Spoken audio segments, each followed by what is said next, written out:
예, 반갑습니다. 이제 우리는 신학서론에 와 있습니다. 우리 신학서론은 저희 신학의 첫 번째 관문이죠. 저희 신학은 7가지의 섹션이 있습니다. 신학서론, 신론, 인간론, 기독론, 구원론, 교회론, 종말론, 이렇게 7가지의 섹션이 있고, 이제 우리가 또 앞에 말했듯이 현대신학, 변증학, 험증학, 교리사, 윤리학, 이것은 이제 부수적인 섹션이에요. 그래서 우리가 현대신학은 윤리학은 완전히 독립된 파트로 나가 있죠. 그래서 우리 조이신학은 이 사고 체계에서 이제 변증, 험증, 그러니까 교회 내에서 설교하는 것과 교회 밖에서 복음을 전도하는 것, 복음을 변증하는 것, 이제 이런 훈련하고, 윤리학, 모든 제 분야에서 어떻게 할 것인가, 이러한 것도 조이신학에서 다 훈련하고 있고, 또 이제 해석학, 어떻게 성경을 해석할 것인가, 어떻게 사회를 해석할 것인가, 이러한 것을 이제 훈련할 수 있는 그러한 이제 학 분야죠. 그렇기 때문에 이 조이신학은 이제 매우 중요한 분야입니다. 이제 최덕성 목사님은 이 조이신학과 기독교 사상사, 이것을 이제 거의 이퀄로 보죠. 그래서 교회사와 사상사를 약간 이제 다르게 평가를 하죠. 그래서 우리는 교회 역사에서 흐르는 사상사, 교리사도 또 달라요. 교리사는 교리의 텍스트만 분석하는 것이 교리사, 교리 이해고, 사상사는 그 교리에 이해하는 그 주변 사물들, 신학의 구성의 그 맥락들을 연구하는 것이 이제 기독교 사상사죠. 그래서 이러한 것들이 모두가 다 저희 신학에 있는데, 이러한 것들을 해야만이 어떠한 해석학적인 기능을 가질 수 있고, 어떤 사물에 대해서 변증할 수 있는 그러한 이제 구성이 됩니다. 그래서 그런 훈련들을 이제 우리가 하는 것이죠. 우리가 앞에서 말했듯이 확실하게 아는 것이 무엇이냐, 그 확실하게 아는 것을 근거로 해서 이제 인식의 영역을 확장시켜가는 것을 저는 이제 훈련을 하고 재현을 하고 있습니다. 그래서 확실한 지식이 없을 때는 학문을 할 수 없다. 근데 이제 우리 일반 학문에서는 확실한 것이 없거든요. 그래서 이제 과학적 전제 이런 걸 통해서 학문을 하는데, 그것은 우리 성경에서 말한 것처럼 결국은 모래 위에다가 집을 짓는 것과 같죠. 우리는 반석 위에다가 집을 짓는 그러한 사람들이죠. 그래서 그 반석, 확실한 근거가 무엇이냐, 이제 거기에서 여러 가지 이제 섹션이 나오는데, 거기에서 내가 어떤 부분을 가지고 전문 분야를 삼을 것이냐, 이것도 이제 신학도들에게는 하나의 가져야 될 사안이죠. 그래서 우리 목사들이 다 같은 목사가 아니고, 어떤 목사는 기도를 잘하는 분, 어떤 목사는 전도를 잘하는 분, 어떤 목사는 목회를 잘하는 분, 어떤 목사는 정치를 잘하는 분, 여러 가지의 재능이 있죠. 그 성격이 다 달라요. 거기에서 무엇을 원할 것이냐 했을 때, 저는 조이신학을 한번 했으면 좋겠다, 이렇게 제언을 하고 있고, 조이신학의 7개 테마, 그리고 또 변증, 험증, 교리사, 윤리학, 현대신학, 이 분야에 또 어디를 할 것이냐, 또 달라지는 거죠. 거기에서도 하나만 잡고 있으면 또 매우 좋겠죠. 그래서 저 같은 사람은 현대신학에서도 칼 발트를 계속 공부를 하고 있죠. 이제 박사를 그걸로 취득했고요. 저는 이제 박사를 하고 이제 칼 발트를 이제 안 볼 줄 알았는데, 이제 그 크리스천 신문이라는 그 하시는 목사님께서 연재를 하면 어떻느냐 해서 칼 발트를 계속 읽으면서 연재를 하고 있습니다.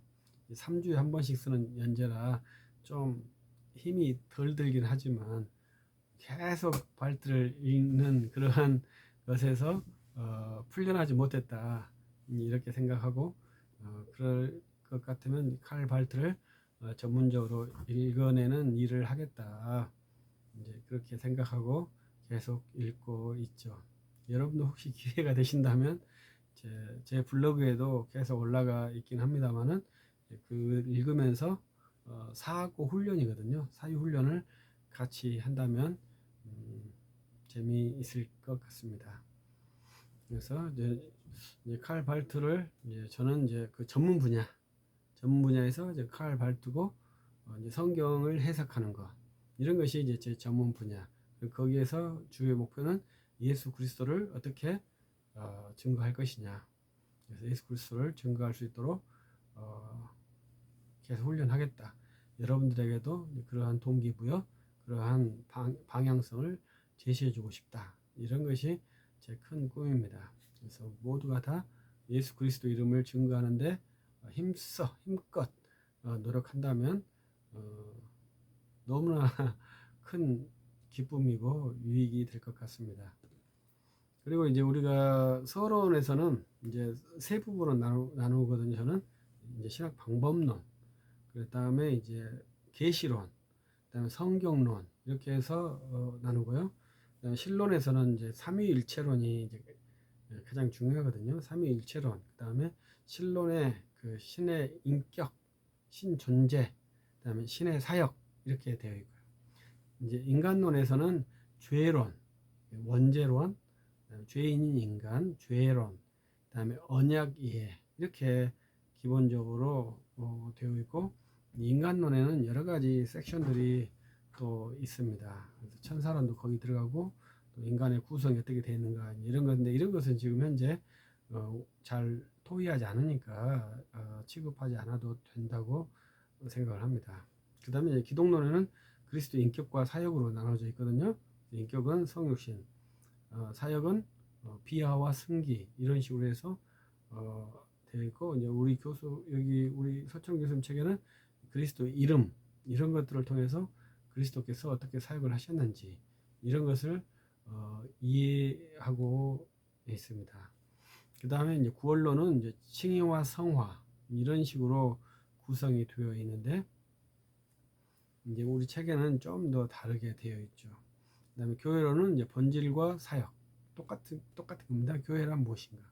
그럼 교회는 무엇을 하는 것인가? 이런 것이 기본적인 이해고요. 종말론은 이제 개인의 종말, 그다음에 우주 종말에 있는 저 내세의 상태, 그 다음에 이제 천년기론 이런 식으로 조직신학이 구성되어 있습니다. 그래서 이제 우리 한국 조직신학은 이제 박형룡 박사님의 이제 기본 세팅인데 이제 우리들이 이제 기본적으로 하는 것은 튜레틴의 변증신학, 논박신학. 우리는 부흥과 개혁사에서 7권 지금 번역이 되어 있는데 3권의 시리즈고요. 이것을 이제 프린스턴의 찰스 하치가 3권으로 조직신학을 세팅했다고 합니다. 근데 이제 우리 한국은 이제 그 신학 체계를 따르지 않고 바빙크 박사님이 한 개혁교회야. 그것을 이제 한 권을 요약한 조직신학, 뻘커프의 조직신학을 박형룡 박사님이 가지고 와서 이제 우리 한국에 소개를 했죠. 그래서 우리는 이제 장로파인데 신학은 네덜란드 개혁파 신학을 가져온 그런 특이한 케이스가 됐고요. 근데 이제 박형룡 박사님이 뻘커프 신학을 100% 채용한 것이 아니라 이 종말론 부분에서는 전천연기를 채용한 것이 이제 박영룡의 특징이죠. 근데 이제 박영룡 박사님이 그렇게 한 이유는 이제 우리 초기 조선에 들어오신 선교사님들께서 전천연기를 취했거든요. 레이놀즈라고 하는 이놀사라고 레이놀즈 전주에서 사역했던 선교사거든요. 그 당시 전주는 상당히 큰 사역지입니다.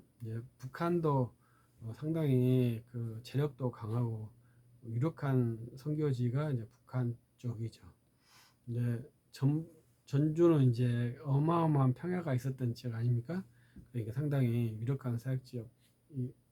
그래서 거기에 레이놀즈 선교사가 제1번 선교사였고 이제 평양 장로신학교에서 조신학도 강의를 하셨죠.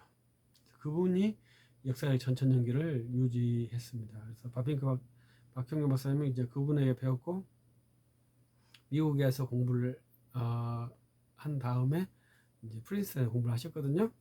그때 이제 프린스턴에 있는 후천연기적인 것을 취하지 않고 또 무천연기를 취하지 않고 특이하게 이제 레이놀즈의 역사의 전천연기를 취했다, 이렇게 이해할 수 있겠습니다. 그래서 이제 우리 이제 서철원 교수님은 이제 네덜란드 공부를 했잖아요. 그래서 바벤크 계열하고 약간 다른 이제 카이퍼 계열이라고 분류할 수 있는데, 이제 신학은 종말론은 같아요. 무천연기로 같죠. 그래서 서철원 교수님은 정말론 체계에서 개혁신학 체계인 그 박경영 박사님께서 역사적 전천연기를 채용했던 것을 보류하시고 역사 무천연기로 조직신학 체계를 세팅해 놓았죠. 그래서 이것을 이제 우리가 어떻게 할 거냐, 이것은 진위 를 논할 수 있는 건 아니거든요. 왜냐하면 우리가 너무나 자연스럽게 우리 안에서 일어난 일들이기 때문에 역사의 전천연기가 틀렸다, 무천연기는 틀렸다, 이제 이렇게 말할 수는 없고, 그렇게도 말하고 이렇게도 말하고 있다, 이런 식으로만 이해되고 있는 수준이죠. 그러나 이제 네덜란드 신학, 개혁파 신학에는 역사의 전천연기는 없다, 이렇게 이해할 수 있고요. 그러나 이제 특이하게 이제 선교사님들은 역사의 전천연기를 취하신 분들이 다수 들어오셔서 한국에 사역하셨다, 이렇게 이해하시고 나중에 종말론 시간에 또 공부를 할 수 있겠습니다.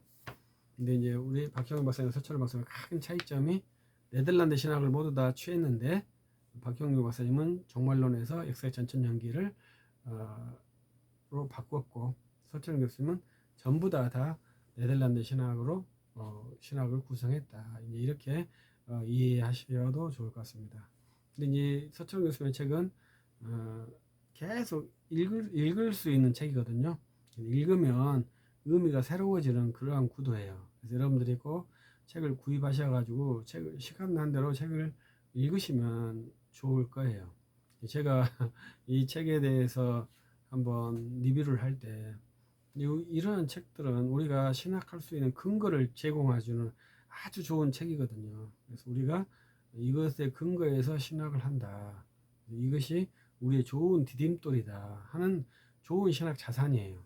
여러분들이 그것을 잘 이해하고 이걸 가지고 신학 훈련을 하면 신학적인 사고가 상당히 형성되는 것이죠.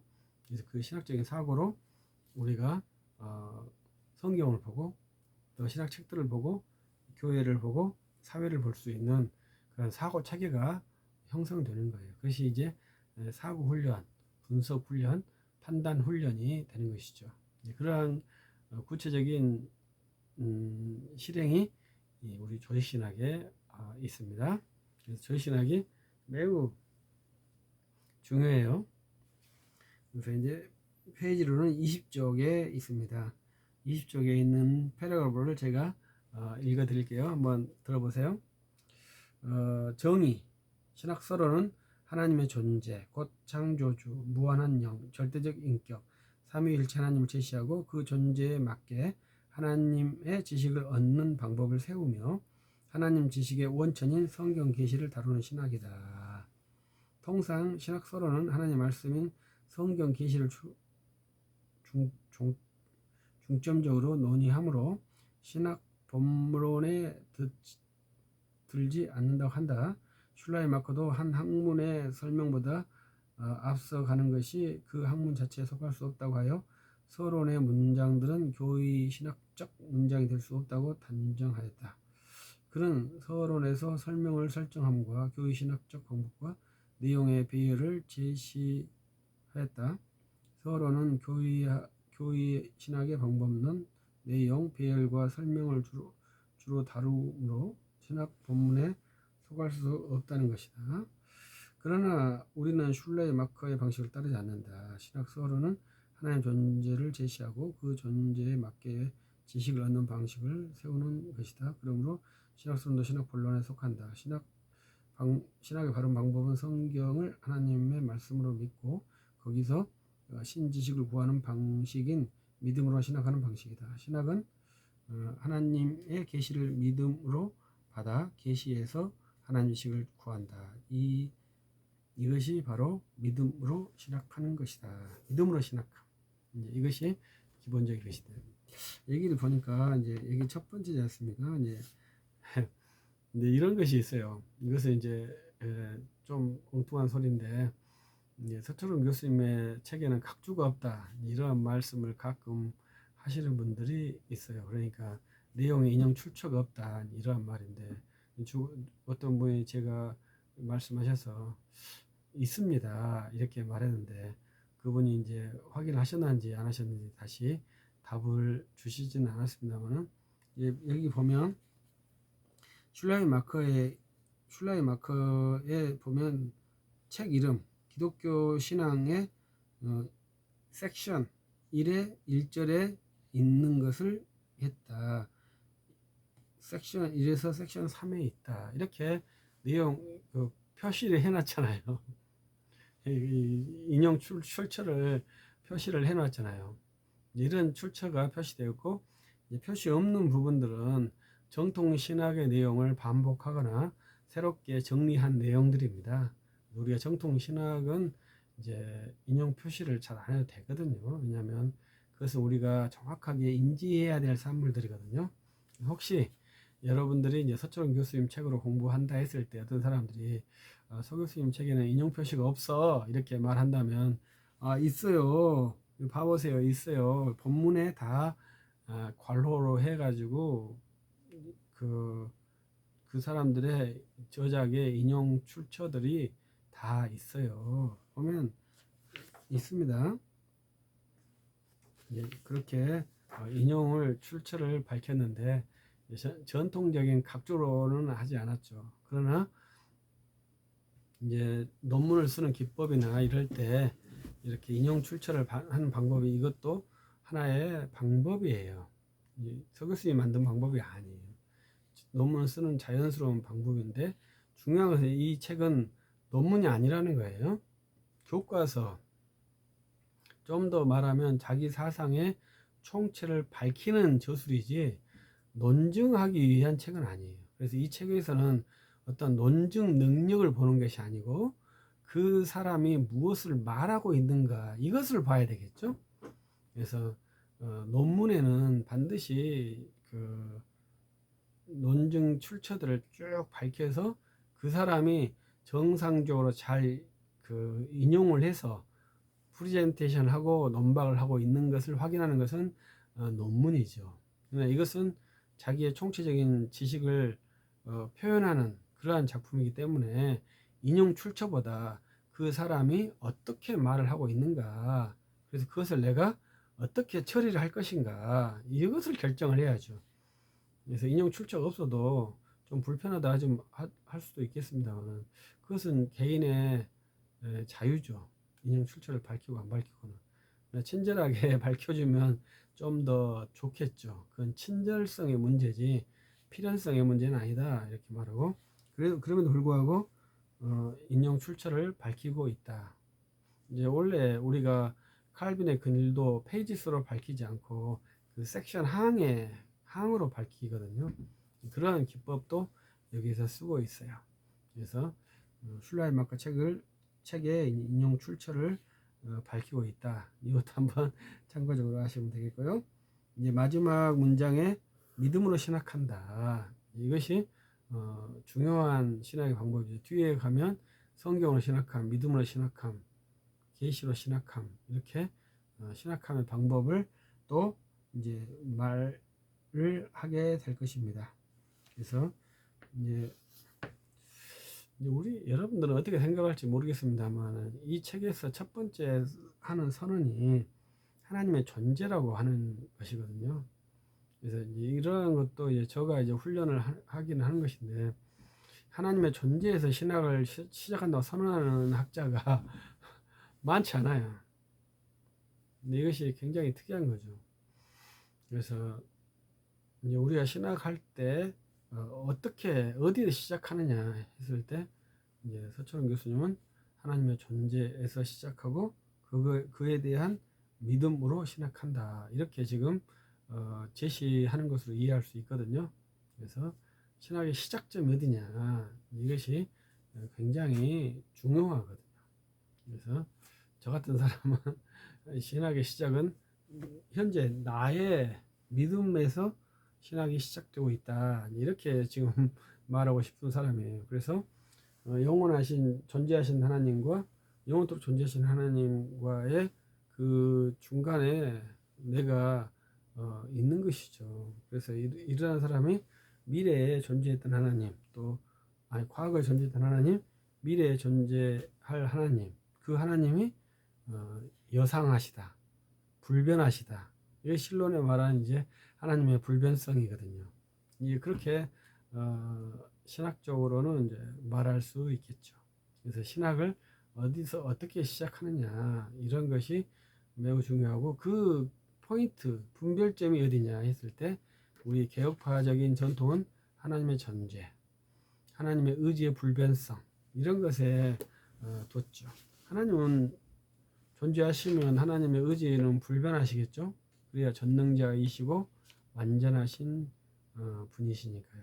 그래서 우리는 그 하나님의 존재를 믿는, 존재에서 지금 신학을 풀고 있는 그러한 것이죠. 우리 개혁파는 그래요. 근데 루터에게는 이제 그러지 않았더라고요. 이 교제와는 별도의 내용입니다만, 루터는 굉장히 실존적인 그러한 크리스천이었어요. 그래서 이 현재 here I am stand, 내가 여기 있습니다, 주님 말씀하십시오, 이렇게 말하는 아주 전투적인 그러한 자세였다고 봅니다. 그래서 여기, here, 여기, 내가 여기 있습니다, 이 여기에 대한 의식이 굉장히 큰 사람이 루터였죠. 저도 이제 그에 대해서 상당히 중요하게 생각하죠. 여기 대한민국, 여기 내가 있는 이 자리가 곧 주님이 나를 세운 자리시고 주님이 나에게 말씀하시는 자리죠. 근데 그 말씀을 옛날 선지자처럼 직접 하는 것이 아니라 성경을 해석함으로 말씀하는 그러한 자리가 여기죠. 그러한 훈련들이 된다면 이제 좋겠죠. 그 다음에 신학의 대상은 하나님의 존재와 사역입니다. 그래서 우리가 계속 말했죠. 신론에서 존재와 사역, 기독론에서 인격과 사역, 교회에서 본질과 사역, 이렇게 나누는 것이 신학의 대상, 신학의 내용, 신학의 훈련, 이렇게 볼 수 있습니다. 대상이 있다. 이게 굉장히 어려운 말이거든요. 왜냐하면 우리 현대에서는 대상이 된다면 다 우상으로 보거든요. 왜냐하면 그 대상은 내 안에 들어와 버렸으니까, 우리 하나님의 신학의 기본은 유한은 무한을 파악하지 못한다, 이 말이거든요. 그러니까 무한이 유한으로 들어올 수 없다는 거예요. 근데 이 현대 지성인들, 철학자들은 대상화됐다 하면 그 대상이 내 안으로 들어왔다는 거예요. 그럼 뭐예요? 유한자가 무한자를 포함하는 그런 논리 파괴, 논리 부정이 발생하는 것이죠. 그렇기 때문에 그것은 성립되지 않는다, 이렇게 말을 하죠. 그러나 우리는 하나님을 존재로서 신학의 대상으로 삼죠. 왜냐하면 우리는 뒤에서 또 말하겠습니다만은 이성으로 신학을 하는 게 아니고 계시에 의해서 신학을 하죠. 하나님께서 우리에게 자기의 모든 것을 말씀하지 않으시죠. 우리에게 꼭 필요한 것만 말씀하시죠. 그래서 그 계시에서 하기 때문에 하나님이 내 안에, 그 하나님 아는 지식이 내 안에 수용됐다 해도 그것이 하나님을 다 아는 것이 아니고 하나님과 이퀄이 되는 것도 아니죠. 그래서 제가 우리가 하나 훈련하는 것은 장님 코끼리 만지기다. 그래서 코를 만진 장님과 다리를 만진 장님과 뭐 귀때기를 만진 장님과 이렇게 이제 맹인들이 서로 했을 때 코끼리라고 판단하지 않는다. 이런 것이 옛말에 이제 우리 장님, 지금 이제 맹인이라고 그렇게 말해야 될까요? 장님 코끼리 만지기인데요. 우리들도 계시의 지식이 일부분에 제한되어 있거든요. 그러면 우리들도 장님 코끼리 만지기 식으로 하나님의 지식에 대한 오류를 만드느냐? 그렇지 않아요. 우리들 이 계시, 진리에 아주 위대하는 것은 부분적인 진리지 않습니까? 그 전체 계시와 같아요. 이게 굉장히 특징적인 거죠. 장님 코끼리 만진 것은 다리를 만졌기 때문에 이건 기둥이다 이렇게 표현하고 이해할 수 있겠습니다. 그러니까 이 부분이 전체를 못 그리잖아요. 그러나 이 계시 진리는 그렇지 않다 이 말이죠. 진리는 부분으로 전체를 그릴 수가 있어요. 그것이 진리의 능력이에요. 그래서 이 모든 퍼즐이 다 맞아버려요. 나는 다리를 만지고 있고 저 사람은 코를 만지고 있지만 그 형제가 다리만 만진 형제와 코만 만진 형제가 둘이 만나서 이야기하면은 통한다니까요. 코끼리 그림이 나온다니까요. 이게 진리라니까요. 그래서 형제의 동거함이 정말로 아름다운 거죠. 아름답다 멋있다는 말이 아니고 환상적인 거예요. 나는 계속 다리만 만지고 왔고 저분은 계속 코만 만지고 왔는데 둘이 이야기해 보니까 이야기가 안 될 것 같잖아요. 그럼 완전히 이야기가 통하면서 기쁨이 충만한 것이 형제의 교제인 거죠. 그것이 가능한 거죠. 왜? 진리니까. 그래서 우리가 형제와 교제를 꼭 해야 되는 거죠. 왜냐하면 나는 항상 부분만 만지는 사람이거든요. 저 지체도 항상 부분만 만져요. 완전을 만지는 사람이 한 명도 없어요. 만질 수도 없고요. 우리가 다 모여서 퍼즐을 맞춰도 완전을 만들 수가 없어요. 그래도 만나면 그러한 교감이 있고 정말로 기쁜 일이 발생하는 것이 특징이죠. 그래서 우리가 하나님을 대상으로 한다. 이것이 아주 명확하게 쓰여 있잖아요. 이것은 신학자로서 굉장히 그 항거 의식, 변호 의식을 가지고 현대 신학에 대해서 완전히 거부하는 의식, 대상화를 거부하는 현대 신학에 대해서 하나님은 대상이다. 이렇게 정확하게 선언하는 그러한 아주 특이한 모습이죠. 여러분들이 그래서 하나님이 우리의 예배를 받으시는 대상, 우리의 기도를 받으시는 대상, 우리에게 말씀을 주시는 대상, 원천 이렇게 이해할 수 있습니다. 여기까지만 일단 하겠습니다. 마칩니다.